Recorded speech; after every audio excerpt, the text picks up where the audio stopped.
pessoal, não sei se é bom dia, boa tarde, boa noite, porque esse Sintonia, pelo que eu estou percebendo, ele tem sido visto a qualquer hora, em qualquer tempo e qualquer lugar. Nós já estamos chegando à marca de 200 mil visualizações dos nossos programas, são 220 entrevistados e não trouxemos até hoje nenhuma má notícia. Eu imagino que é a única TV online que se tem registro aqui no Brasil com boas notícias, com conteúdo, com entrevistados que vêm aqui para partilhar conhecimento. E posso dizer que eu sou muito beneficiada por tudo isso, porque há sempre um equilíbrio. Acabo trazendo pessoas aqui que depois falam: vem cá, deixa eu te dar uma assessoria de carreira, vem cá, deixa eu te dar um curso aqui. Então eu estou assim, ficando super enturmada com uma série de assuntos que eu desconhecia. Hoje eu trago uma querida que eu conheci num curso, e graças a Deus a gente acaba conhecendo nesses cursos pessoas que estão interessadas em evoluir. Ela se chama Dulce Jane e vem falar sobre a arte de envelhecer, que aliás é um assunto que me veste e que eu procuro sempre o melhor para esse meu caminho na estrada da envelhecença. Eu trago agora a Dulce. Vem cá, Dulce, vem falar um oi aqui para os nossos internautas. Olá, olha que linda essa entrevistada. Tudo bem? Boa tarde, amigos. Me permitam chamá-los de amigos, a nossa audiência, os nossos internautas. É uma alegria muito grande estar aqui, voltando depois de dois anos e 3 meses, voltando aqui neste estúdio, neste programa tão maravilhoso, Sintonia, para a gente falar sobre um assunto que eu acho que está sendo muito debatido, né, na mídia, e de uma forma muito positiva, porque isso é um grande ganho, uma grande conquista da humanidade, que é o aumento da expectativa de vida da população. Sem dúvida. Então, antes que a gente discorra sobre isso, eu quero falar quem é essa moça linda que está aqui comigo. Obrigada pelo linda. Não é? Não, fala, charmosa, emagrecendo, pode falar disso. Legado da pandemia. Tá vendo? Pois é, muita gente reclama que engordou. Nossa, a pandemia foi maravilhosa para mim, nesse sentido, de reeducação alimentar, né, dieta, um modo de vida mais saudável. É isso legal que nós temos que procurar. A Dulce Jane Vaz é economista, consultora em diversidade e inclusão, temas assim do momento, com ênfase em gênero e pluralidade, tem que falar devagar, geracional, e possui mais de 30 anos de experiência e atuação em cargos estratégicos no mercado financeiro, no setor público e no terceiro setor. Atuante no Grupo Mulheres do Brasil, foi cofundadora do Núcleo de Brasília, que é um grupo que você já deve, eu venho sempre falando aqui, que já tem quase 100 mil mulheres e faz por nós o que o governo não tem condições de fazer ou não quer.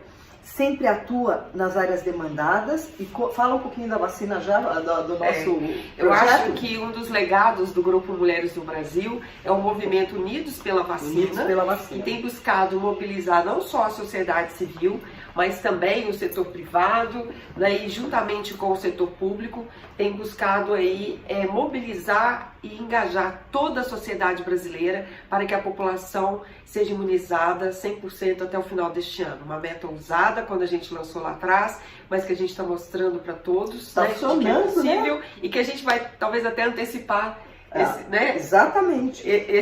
O alcance desse objetivo. E eu acho que o Mulheres do Brasil, Beth, ele mostra a força do protagonismo feminino, totalmente, né? Mas ao mesmo tempo que a gente não faz nada sozinho, né? Juntos somos mais fortes, não temos dúvidas disso. E sob a liderança da nossa presidente Luísa Helena Trajano e a vice Tieco Aoki, não precisa falar mais nada, né? Não precisa falar mais nada. A Tieco já esteve no programa, a Trajano já esteve. A Sônia Ré. Não, do Mulheres do Brasil, acho que umas 30 já. Por quê? São mulheres que têm o que dizer. Mulheres que fazem acontecer, né? Faça parte, você canta, viu? Mas é muito simples, é só entrar no site mulheresdobrasil.org.br. Faça parte, que você vai fazer parte da história desse país. Muito bom. A arte de envelhecer. A pergunta que eu faço, eu inverto isso. Envelhecer é uma arte? Precisa ser uma arte. Sabe por quê, Beth?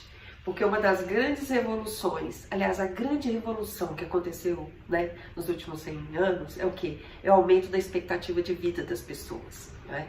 Esse bônus, né, esses anos a mais de vida que estamos ganhando, a gente precisa viver bem. A gente precisa viver com saúde, com dinheiro, né, com liberdade. Então, isso que é uma arte, é uma equação complexa, mas que todos nós podemos praticar, né? Tem que ter um olhar otimista, e não aquele olhar assim, entrei na menopausa, o homem tá perdendo o cabelo, tá ficando mais barrigudo. Tem como respirar fundo e ir em busca de outras posturas, não é? Com certeza. A ONU tinha apresentado um estudo que mostrava que as 4 mega tendências para esse século seriam o crescimento da população, o envelhecimento da população, o aumento da população urbana e também os processos migratórios. E aí a questão da longevidade hoje está sendo considerado, em termos da OMS, políticas públicas, especialistas, pesquisadores, como uma grande revolução que todos nós estamos participando, né? E, por exemplo, é esperado que em 2050, Beth, o Brasil seja o 6º maior país do mundo com uma população acima de 60 anos. Sério? 30% da nossa população em 2050 será composta de pessoas acima de 60 anos. Ou seja, aposentadas, né? Ou não. Porque... Não, aposentadas pela idade. Mas da maneira como está mudando tudo, a pessoa de 60... Você parou de trabalhar depois que você aposentou? Eu não parei. Então assim, você pensa bem, em 1950, Beth, as pessoas acima de 60 anos eram só 5% da população. Em 2050, menos de 100 anos, nós já vamos ter 30%. Isso representa um oceano azul. Né? A longevidade, esse bônus a mais que nós estamos ganhando, representa um oceano azul de oportunidades. Para nós, do ponto de vista de planos pessoais, e também para as empresas, para as organizações, para os governos.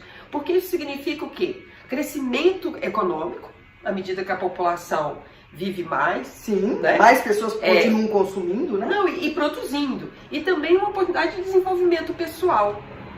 Concorda? Totalmente. Você se vê nesse, eu nesse percebo desafio? Assim, hoje a mulher de 60 é o antigo 45. Eu percebo assim, eu vou fazer 70 o ano que vem, né? Gente do céu! Adoro falar, porque daí fala assim, parece 69,5, né? Mas a minha mãe com 45, eu achava ela velha. No entanto, hoje, uma mulher de 60 anos, super produzida, faz até a publicidade de lingerie, não é? De lingerie, né? As empresas hoje, todas elas estão reconfigurando, né, o seu marketing, a forma de você estar dialogando com o consumidor, e perceberam que aquela tirania daquele corpo esguio, jovem, né, realmente não está conectando com o seu público, né? Não está. O que eu percebo, assim, das pessoas que vão envelhecendo, se elas continuam com um equilíbrio emocional, uma satisfação pessoal, porque se a pessoa está insatisfeita consigo mesma, não há Cristo que dê jeito. O que elas têm? Mais produtividade, criatividade e uma coisa que escola não dá, que é a experiência de vida.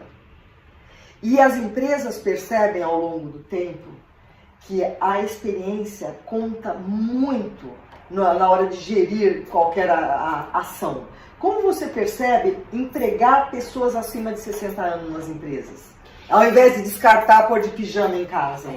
O próprio termo aposentadoria, ele vem do inglês, que é retire, que significa ir para os aposentos, é se esconder. Como é que é? Retire? É ir para os aposentos, é se esconder, é se retirar.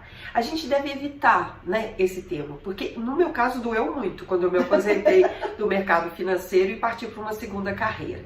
Mas o que a gente vê hoje com a longevidade, com esse aumento de expectativa de vida dos brasileiros e da população mundial, é que a gente pode viver várias vidas numa vida só, não é? Você pode ter várias carreiras, né? Você pode refazer a sua vida amorosa, você pode construir uma outra família, você pode, de repente, quem não conhece uma pessoa que aos 80 anos resolveu empreender? De repente uma tia que aos 75 resolveu casar novamente. Sim, né? Você tem várias histórias, né, na família, nos vizinhos, na comunidade, mostrando isso, né? Então, assim, eu acho que a gente tem que sair desse mindset tão tradicional, né, tão rígido, tão rigoroso, e a gente ter liberdade, inclusive, de repensar o nosso modelo de vida, né, e o nosso curso da vida. Como é que eu estou levando a minha vida? Né? E aí, Beth, eu tive acesso a um estudo recentemente muito importante da Fundação Dom Cabral, e o Dr. Alexandre Kalash, Dr. Alexandre Kalash, geriatra, e ele é conselheiro do Fórum Mundial Econômico. Tanto é que o Fórum Mundial Econômico de Davos do ano passado, 2020, colocou essa pauta do bem-estar financeiro e longevidade. Tem que levar em consideração, ele colocou num artigo que eu li recentemente algo muito valioso. A gente precisa acumular 4 capitais para envelhecer bem. Então vamos saber. E aí tem um termo que a OMS colocou, referendou em termos de políticas públicas, que é o envelhecimento ativo. Para você vivenciar esse envelhecimento ativo, e a expectativa é que a gente vai viver 100, 120 anos, né? Tudo isso, mas vai pegar a minha faixa? Com certeza. Ou serão os que vêm ainda? Com certeza. Você, por exemplo. E aí nós precisamos acumular 4 capitais. Quais são esses? O financeiro, né? A gente fazer frente às nossas despesas, às nossas necessidades, né? Os nossos desejos, os nossos sonhos. A saúde é um outro capital muito importante, né? Não adianta ter dinheiro se você está imobilizado, você está, né, sem condições de interagir, de conviver, de ir e vir, né? Então a saúde é fundamental. Tem um outro que é o capital social, né? As interações, as trocas, né? É a questão de você estar fazendo parte de uma sociedade, né? De um núcleo, Então é você participando de um grêmio recreativo, é uma organização sem fins lucrativos voltado para a cultura, ou para de repente para mobilização social, de repente você fazer parte de um grupo cultural ou espiritual, religioso. Né? Mas é muito importante você sentir fazendo parte, esse sentimento de pertencimento. Pertencimento, né? Não pode se isolar. Né? E o quarto capital é o intelectual, é o do conhecimento. Nós, Beth, não vamos ficar, já abandonamos esse modelo de que a gente iria acumular conhecimento numa determinada faixa etária da nossa vida e depois não teríamos mais que aprender nada. Pelo contrário. Muito pelo contrário. É o lifelong learning. Nós vamos aprender ao longo de toda a vida. Lifelong learning. Adorei. Que é o aprendizado ao longo de toda a vida. Isso é importante porque a gente se mantém interessante para os outros. A gente se mantém relevante. Numa revolução digital que está acontecendo também, tecnológica, é muito importante a gente continuar aprendendo, atualizando o nosso conhecimento, né? E estar o tempo todo integrado a essas novas ferramentas, essas novas tecnologias, aos novos termos. Só assim a gente se mantém relevante, mantém engajado, né? Isso tudo não é só para questão de empregabilidade, mas é um bem-estar também. Você se sentir saudável é quando você sabe que numa mesa de um bar, num restaurante, num almoço de família, você continua tem assunto e você continua dialogando com várias gerações, dos mais velhos aos mais jovens. Um fato real. E eu gostei dessa história dos 4 capitais e o quanto é importante se cuidar da saúde, de ter tido uma maneira de poupança, porque em tempos de pandemia, eu sou um exemplo vivo que se não tivesse tido poupança, eu estaria pedindo cesta básica. O outro que você falou, saúde... O capital social e o capital social, que seria o networking social, porque inclusive tem uma cidade que eles se reúnem às 18 horas, o prefeito pôs caixas de som na praça e vai todo mundo para essa praça e conversam, dançam, jogam. Isso é importantíssimo porque eu tenho uma postura mental. O maior patrimônio que se pode ter são os amigos, a família, os amigos. Porque quando você não tem amigos, você se isola. E aí vem aquela controvérsia entre solidão e solitude. Às vezes a pessoa fala, a pessoa que envelheceu, ela está muito sozinha, ela não tem nada. Eu posso ficar sozinha, mas eu tenho meus livros, eu tenho os amigos aqui que eu posso ligar, eu tenho a música. Então a gente tem que procurar aquilo que nos preencha. Quanta gente resolve aprender um instrumento depois da aposentadoria? Porque sempre quis e não foi lá. Eu acho que a aposentadoria é um direito que você pode exercer, mas você também pode desejar também continuar, né, a sua carreira, ou enveredar por uma outra carreira, ou por novos projetos pessoais e profissionais, mas dentro de um processo de liberdade, de escolha, de desejo, né? Então o tempo todo a gente vai trabalhar 3 pilares. Aquilo que é necessário para mim, aquilo que eu desejo e aquilo que eu sou capaz. Porque muitas coisas que eu quero fazer, nem sempre eu sou capaz, né? Então a gente também tem que ter bom senso, né, Beth? E uma coisa também que eu acho muito importante, Beth, eu estava refletindo a caminho daqui. Nós somos fruto das nossas escolhas. Né? Totalmente. O Abílio Diniz, que é uma grande referência em termos de longevidade, né? E ele criou uma plataforma, a Plenai, ele fala muito isso, que 20% do que acontece conosco é genético. Os 80%, gente, é fruto do que nós estamos decidindo fazer. Escolhas, né? Então ele fala assim, por exemplo, você tem que deixar muito claro aquilo que é importante para você, que você não vive sem, e aquilo que você vai se dedicar. Aquilo você vai até se permitir se estressar. Mas aquilo que não faz parte desse pool de coisas importantes para você, você não precisa se estressar. Você não precisa sofrer tanto por isso. Sem dúvida. Então isso te preserva a sua sanidade mental. Uma outra coisa muito importante é a gente cuidar da nossa vida de uma forma de 360 graus. Então A da pizza, não é a pizza? É o corpo, é a mente, né? É o espírito, é pensar no contexto, é pensar no seu propósito, né? E aí vem o Ikigai, que é uma das ilhas, um grupo de ilhas do Japão, onde veio construído esse conceito de que para sermos felizes, nós temos que ter clareza da nossa razão de ser. De ser, estar e fazer, né? E aí o Ikigai, né, que às vezes você vê várias filosofias, vários ramos diferentes, mas sempre vai ter assim, qual é o seu propósito, o seu porquê? O Simon Sinek fala do seu porquê, né? O que te faz levantar todos os dias? Nossa, você tirou da minha boca. Para que eu acordo? Com entusiasmo, com energia. A gente precisa saber qual é o nosso propósito. Sabe por quê? Porque a gente precisa agir com coerência. A gente precisa agir de acordo com o legado que eu quero deixar, né? E com isso facilita as nossas escolhas, as nossas decisões.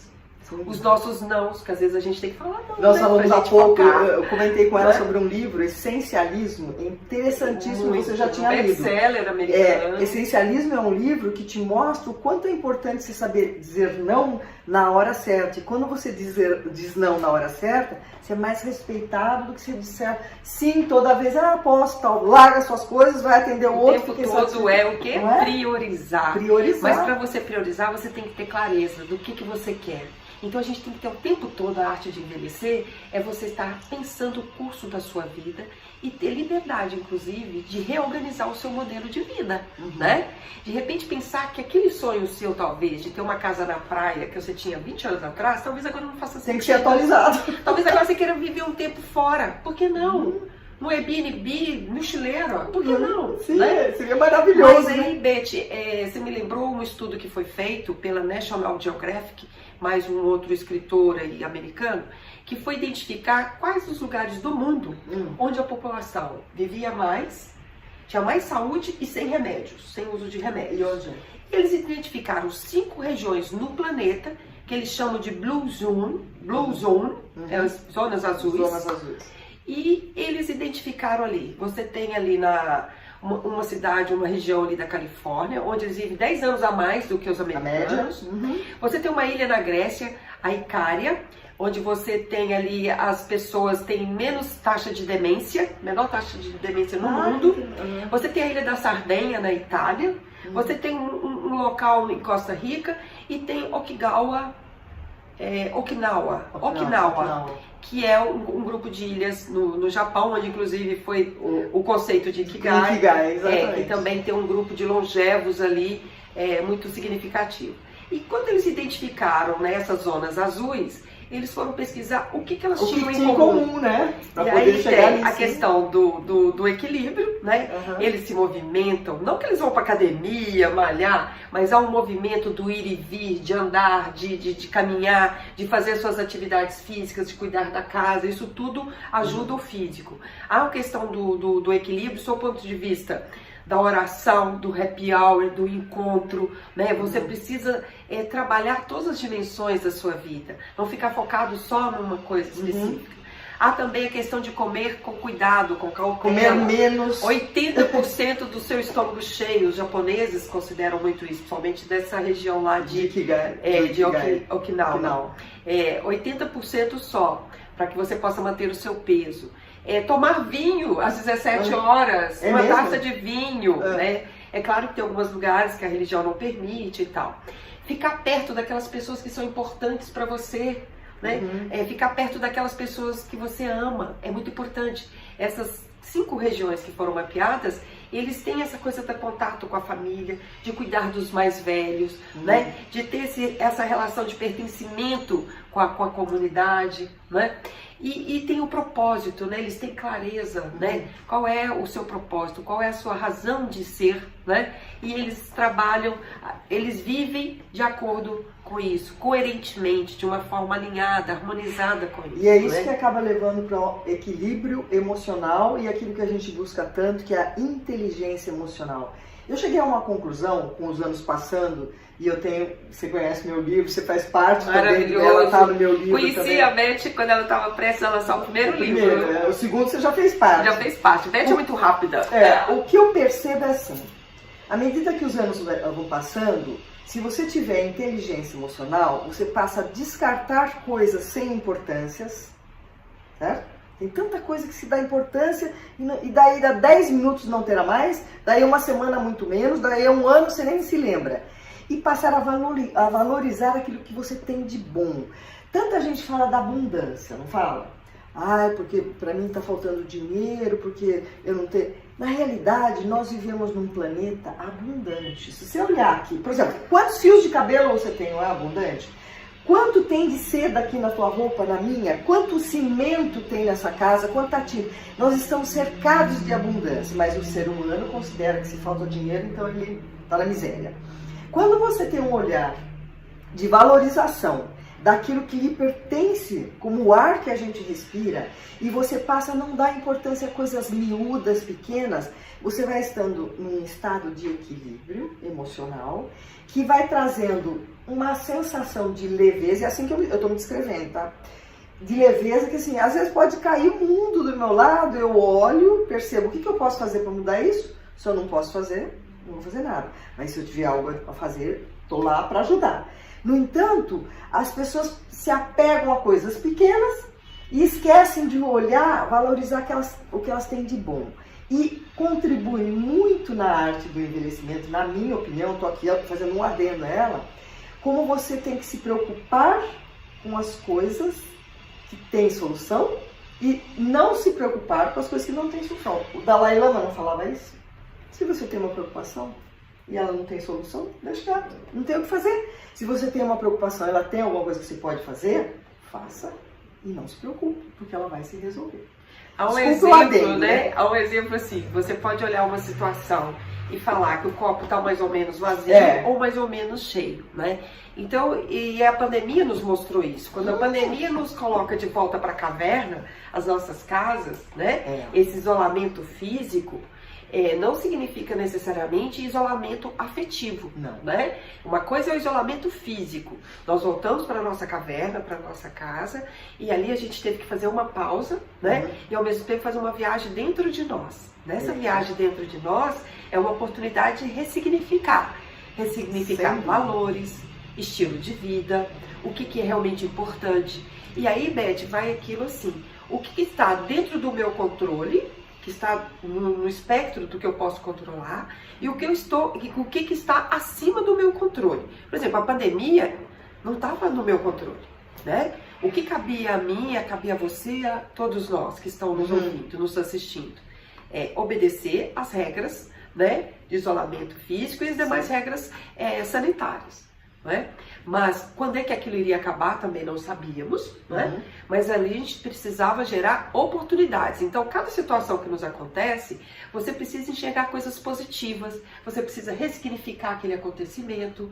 De repente, pode ser uma lição de aprendizado. E esse encontro é um novo mesmo, conhecimento, né? Uma mesma situação, ela pode significar um oceano azul de oportunidades. Isso é ser otimista? É sim.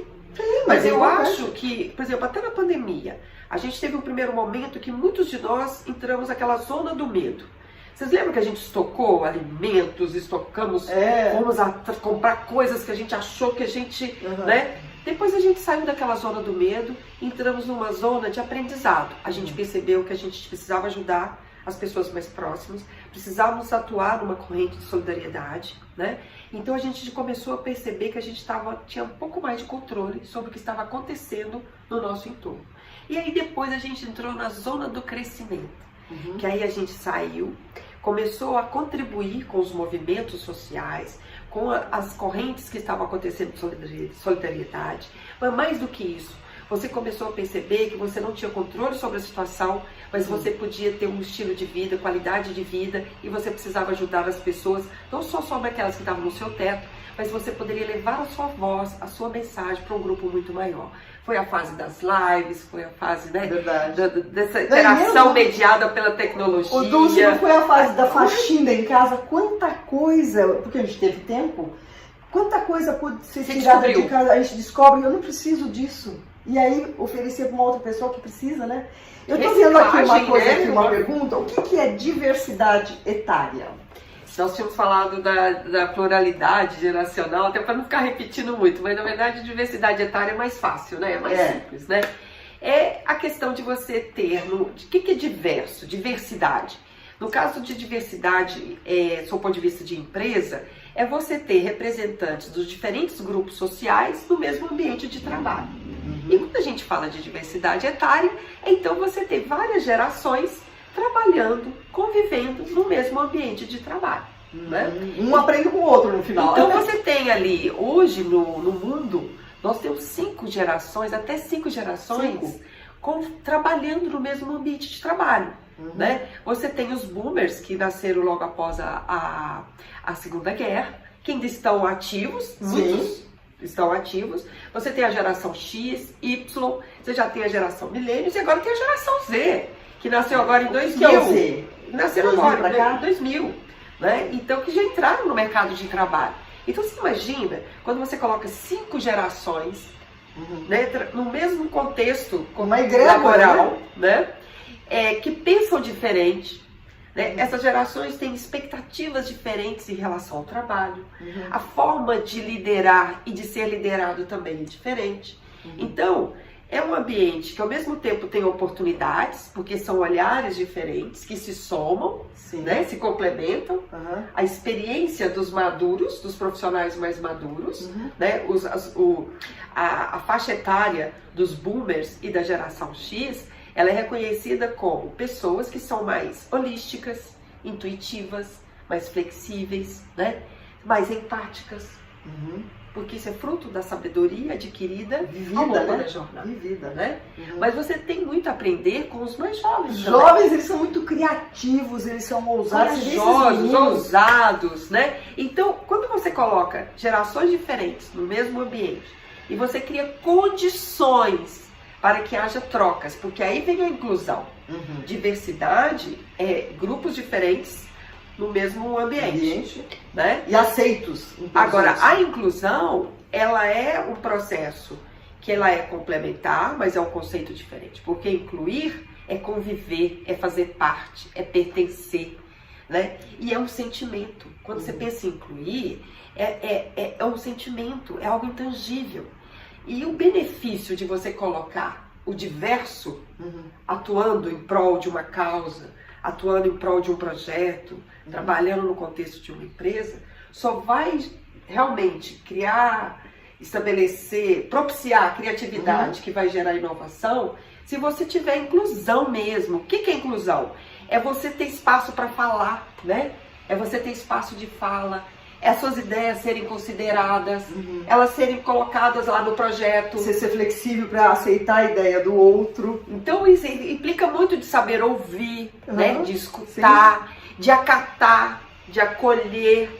Né? Então, quando você fala de inclusão, é você ser acolhido, ser respeitado, reconhecido, valorizado. Amém, né? Gente? Isso é complexo, é trabalhoso, né? Porque quando você coloca, quando a gente fala de diferentes grupos sociais, Beth, pode ser do ponto de vista de gênero, de raça, orientação sexual, pode ser de cultura, de classes sociais, pode ser questão religiosa. Né? Sem dúvida.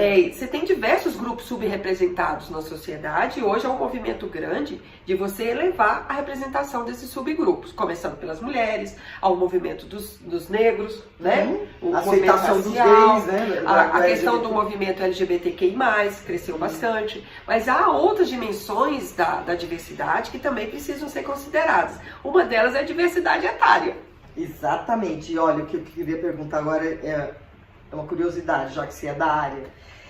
Os homens e as mulheres envelhecem diferentemente ou, no seu ponto de vista, a arte de envelhecer é igual para os dois? Como é envelhecer para a mulher e como é envelhecer para o homem? Você sabe que a Miriam Goldberg é uma antropóloga e ela é uma ativista do envelhecimento. Ela escreveu alguns livros sobre o assunto e ela pesquisou 5.000 brasileiros de 18 a 96 anos. Nossa! E ela descobriu que homens e mulheres envelhecem de forma diferente.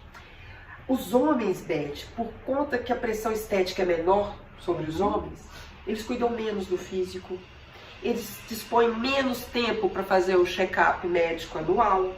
A mulher acaba indo todo ano, né? E os homens, eles sofrem muito quando eles se aposentam ou mudam de atividade, né? Aquele rito de passagem, porque quando ele tira o sobrenome corporativo, aquilo o cargo que ele tinha, significa uma mudança na rotina, na interação com os amigos. Ele, de repente, ele perde o principal papel de ser provedor, né? Então, ela identificou que os homens, eles têm mais dificuldade de fazer essa mudança. De aceitar, inclusive, né? E qualquer mudança dói um pouco, né? A gente tem que ter coragem. É verdade. Né? E ela identificou que isso, mais a ausência de ter um suporte emocional, que pode ser um terapeuta, pode ser... Que eles existem pode mais, ser um né? vínculo espiritual, um vínculo, né? Você ter... a taxa de suicídio e depressão entre os homens tem crescido no Brasil. Entendi. As mulheres não. As mulheres, quando estão nessa fase madura, 60 a mais, o que acontece? É a liberdade. Elas se sentem livres. Elas criaram os filhos, o marido, né? Ela já cuidou do marido, dos filhos. Ela se sente empoderada para ser o que ela quiser ser, Beth. Né? E aí ela se abre, e é muito comum ela pedir a separação, porque ela quer viver um caso de amor com ela mesma, ela quer viver um romance com ela mesma. Que legal! Então ela quer estar aberta para novas descobertas, novas amizades, novas paixões, né? E aquilo que ela deseja, ela corre atrás, ao mesmo tempo ela está satisfeita com o que ela tem, com o que ela está, do seu ponto de vista de físico, né? E de saúde, e ela se cuida, ela se alimenta bem, ela cuida da saúde, do físico, ela participa mais de palestras, de encontros, dos movimentos. Né? E eu queria acrescentar uma coisa no Brasil, né? Você falou que os homens eles resistem a uma série de coisas. Os homens resistem mais a ir fazer uma terapia. Quantos homens... terapia é coisa de louco. E resistem... não é que eles resistem, eles não se entregam tanto à espiritualidade. Gente, o que eu estou falando não é a verdade absoluta e há exceções. Mas a mulher, quando ela resolve enveredar pelo lado mais evoluído, espiritual, ela se entrega muito mais do que o homem. Se a mulher sentir que está começando a ficar melancólica, ela vai e procura um terapeuta. Ela pede ajuda. Ela pede ajuda e o homem não, ele quer aguentar firme. Mas esse é o ser homem, né? O ser homem significa, de repente, não manifestar os seus sentimentos reais. Porque foi criado lá atrás, assim. O patriarcado, né? Exatamente. Quando você falou anteriormente, eu lembrei, Beth, a questão do isolamento físico e afetivo, que uma das coisas que tem mostrado também que é importante pra gente viver mais e viver bem, porque a gente não quer só viver mais, a gente quer viver bem, né? Saudável, interagindo, trocando, né? E aí é a questão dos vínculos afetivos. Você ter relacionamentos sólidos, verdadeiros, autênticos, né? Não é aquele 1 milhão de amigos, mas que pessoas que você possa contar com elas, né? Newton Bonder uma vez deu uma entrevista para Clarice Nisquier e ele falou uma coisa que eu guardei muito. O propósito da vida não é ser protagonista, é você ser um participante. Por isso, cuide bem dos seus vínculos, no relacionamento amoroso, na família, na comunidade e na espiritualidade. Então é muito importante a gente ter esses vínculos. E a pandemia nos mostrou isso, né? São esses vínculos afetivos, espirituais, né? Comunitários, que nos mostrou que nós continuamos, né? Seres, animais políticos, né? Sociáveis, e que nós estamos juntos, né? Embora separados fisicamente. Não é só a inclusão, é a gente se permitir incluir. A gente fazer parte, sentir fazendo parte, né? Então, assim, eu acho que esses vínculos... existe um diálogo do livro de Hemingway, que 2 pessoas estão numa guerra e um pergunta para o outro assim: quem é que está ao seu lado na trincheira? Aí o personagem fala assim: mas isso importa? Aí o outro fala assim: mais do que a própria guerra. E você deve ter percebido isso, Beth, na pandemia. Com quem que você pôde contar durante a pandemia? Sem dúvida. São aqueles vínculos fortes, verdadeiros, né? E isso também é o que? A arte de envelhecer. Você saber nutrir esses vínculos, alimentar essa rede, não é? E às vezes a pessoa fala assim, eu não tenho amigos porque ninguém me liga. E aí? E você ligou? Não espera o outro ligar. Se eu penso numa pessoa que eu não falo há muito tempo, mas ela não me liga faz meses, eu vou lá e ligo. Claro. Como vai você? A gente tem que ter iniciativa, né? Tem. E uma palavra que eu gosto muito, que às vezes eu defino, a maioria das coisas assim, é o compromisso. Compromisso com você mesmo, compromisso com a sua alimentação, compromisso com a sua saúde mental, compromisso com o outro. Tudo gera em torno de compromisso com o horário. Você viu? Você olhou no relógio, você chegou aqui exatamente na hora combinada. Então, quando você exercita, eu costumo dizer que são os pilares, né? Liberdade, compromisso e escolha. Perfeito. Liberdade é aquela da minha palestra, que você já foi. Perfeito. Né? A liberdade é um direito inerente ao homem, embora eu não possa sair pelada na rua, porque eu não tenho essa liberdade, mas a gente poder fazer o que deseja, estar com quem quer. Hoje, o ser não está mais com aquelas correntes que obrigam a ficar num casamento que não está bom, que obrigam a ficar num emprego que não gosta, que o chefe faz bullying. Então, o que eu percebo da liberdade é que, aos poucos, nós estamos tomando para nós a nossa própria liberdade. O compromisso com tudo que eu acabei de dizer. E a escolha, que você citou várias vezes, a escolha, gente, é o que vai delinear o nosso futuro. Se você escolhe uma coisa hoje que não é a contento, você vai colher a consequência depois. Não tem jeito. Isso foi assim porque meu pai fez isso comigo, porque meu vizinho... Não! Tudo é fruto da sua escolha. Como nós temos um tempo, preciso saber o seguinte: que conselho que se daria aos jovens de hoje que vão chegar na minha idade, certo? Tem aquela frase, se a juventude soubesse e a velhice pudesse, né? Eu acho que quando eu olho para minha própria trajetória e vejo onde que eu estou hoje, né, com 54 anos, numa nova carreira, parece, né, gente? Né? E eu vejo o seguinte, Beth, mesmo que você planeje, né, você também tem que estar aberto para o novo, né, para o imprevisto, para aquilo que ainda vai acontecer. Mas a gente não pode perder de vista que o futuro nós estamos criando agora. Então a gente precisa estar com aquele mindfulness, né? Mindfulness. É estar presente nesse momento, né? Mas sem perder de vista que você ainda vai viver várias jornadas, né? E que você precisa estar sempre aprendendo, sempre buscando o seu desenvolvimento pessoal e que você não vive só. Você é um ser humano gregário, você vive em comunidade. E você precisa fazer algo para você, que vem desde o autoconhecimento, autorrespeito, autoconsciência, mas você precisa fazer para os outros, né? Então eu acho que essa mensagem que eu deixaria para os jovens aqui, né? Não olhe, né, com desdém para as pessoas de idades diferentes de você, não menospreze esse conhecimento, essa experiência, essa jornada de vida. A gente tem muito a aprender quando a gente se despe do nosso ego, né? Quando a gente realmente se mostra aberto para ouvir, né? E também abra para o novo no sentido de, independente de classe social, de gênero, né? De orientação sexual, se permita, né, realmente interagir, conviver com o diferente. A riqueza está nisso. Eu diria, para complementar, assim, desde o começo você está falando do Ikigai, do propósito. Jovem, acorde e pense assim, o que eu quero ser quando crescer? Tenha uma meta. Se você quer ir em algum lugar, você sempre traça como você vai chegar àquele lugar. A vida da gente também é assim. Como é que eu quero a minha vida hoje? Se eu não tiver um norte, eu não chego em lugar nenhum. Certo? Eu acho, e também flexibilidade, né, Beth? Porque a gente também tem que ter leveza, e a Luísa fala muito isso, né? É um dos nossos mantras, é leveza.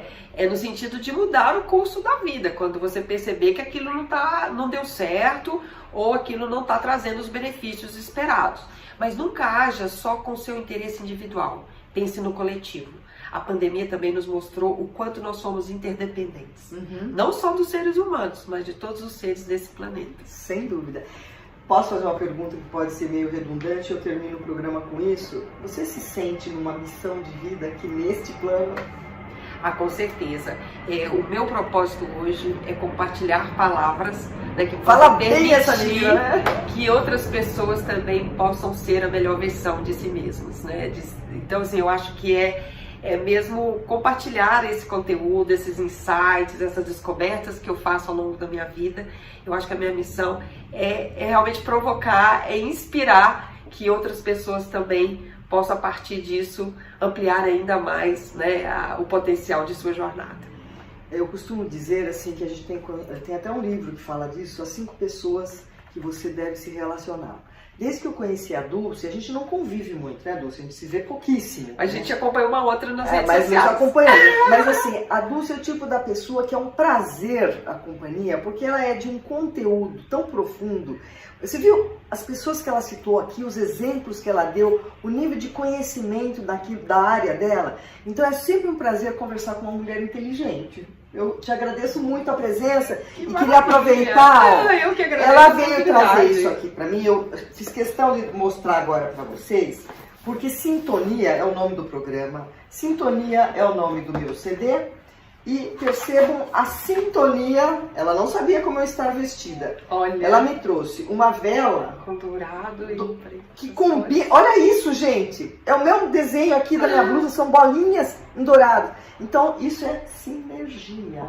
E para retribuir, eu adoro porque é caju, né? Não, mas uma coisa bem brasileira, bem tropical, né? Você vai escolher aqui, sim. Uau. Eu vou oferecer para ela um CD, que você vai escolher entre bossa, samba, baião, choro, que é a nata da nossa música. Maravilhosa. E esse outro que também você sabe que eu tenho um aparelho de tocar CD, né? Mas eu não abro amo, eu tenho uma coleção de CD. Vai abrir mão? De jeito nenhum, eu amo, adoro. Esse Atitude é Tudo, eu não vou dar o livro para ela, porque ela faz parte desse livro. Eu tenho uma autografada. Ela está aqui com um depoimento.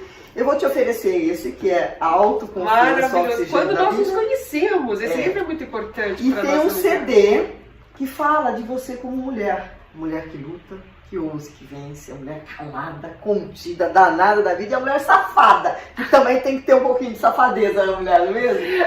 E a música que eu fiz para minha mãe, mas que qualquer pessoa que ouça essa canção vai se remeter à própria mãe. Porque é uma canção de amor. Então, que lindo, Beth! Para retribuir até a sua vela. Gente, obrigada. Foi um presente em dose tripla, né? Porque estar aqui com vocês é um presente para mim, pro meu coração. E ganhar esses presentes aqui é levar a Beth comigo para minha casa, para minha biblioteca, para um espaço que eu gosto tanto hoje, que eu convivo tanto, que é meu home office.